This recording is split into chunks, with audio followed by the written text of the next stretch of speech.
রহমানের প্রকৃত বান্দা তারা যারা দুনিয়াতে নম্র হয়ে চলে, বিনয়ী হয়ে চলে, অহংকার মুক্ত চলে।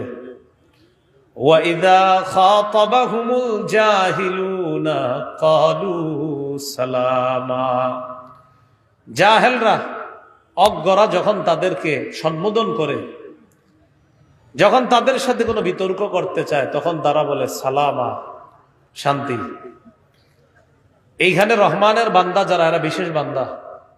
এখানে রহমানের এই বিশেষ বান্দারা বিশেষ ইবাদত করে। তাহলে মৌলিকভাবে দাসত্ব, গোলামি দুই প্রকার। একটা হলো সাধারণ দাসত্ব, যেটা রহমানের কাছে দাস রূপে আসমান জমিনের সবাই উপস্থিত হবে।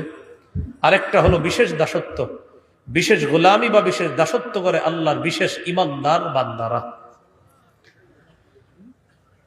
ইবাদত উপকার লাভের দিক থেকে দুই প্রকার।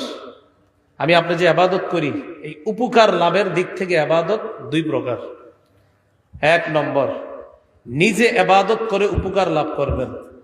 দুই, অন্যের সাহায্যে ইবাদত করে উপকার লাভ করা। আপনারা নামাজ পড়লেন, আজকে এশার নামাজ, কালকে ফজর পড়বেন ইনশাআল্লাহ। নিজে নিজে ইবাদত করলেন, এই ইবাদতের সওয়াব নিজে পাবেন। তাহলে এই ইবাদতের উপকারিতা আপনি নিজেই পেলেন। উপকারিতা লাভের দিক থেকে ইবাদত দুই প্রকার। এক নম্বর, নিজে নিজে উপকার লাভ করা, নামাজ পড়বেন, নিজের উপকার নিজের লাভ করলেন। দুই নম্বর, অন্যের সাহায্যে ইবাদত করে উপকার লাভ করা। যেমন জাকাত, এটা আপনি একা করতে পারবেন না, কাউকে দিতে হবে জাকাত। তাকে জাকাত দেওয়ার মাধ্যমে আপনার আমল নামায় সওয়াব জমা হবে, লিপিবদ্ধ করা হবে। এই হলো দুই প্রকার। মাধ্যম হিসাবে ইবাদত পাঁচ প্রকার, অর্থাৎ পাঁচ মাধ্যমে আমরা ইবাদত করি। গুরুত্বপূর্ণ আলোচনার দিকে আমরা ঢুকে যাচ্ছি। বলেন তো, কয় মাধ্যমে ইবাদত করি? পাঁচ মাধ্যমে। এক নম্বর, মুখ দিয়ে ইবাদত করি আমরা।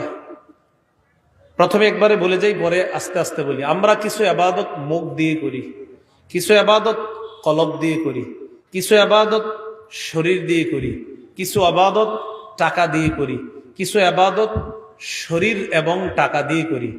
তাহলে প্রতিপালনের মাধ্যম হিসাবে ইবাদত পাঁচ প্রকার, অর্থাৎ পাঁচটি মাধ্যমে আমরা ইবাদত করি।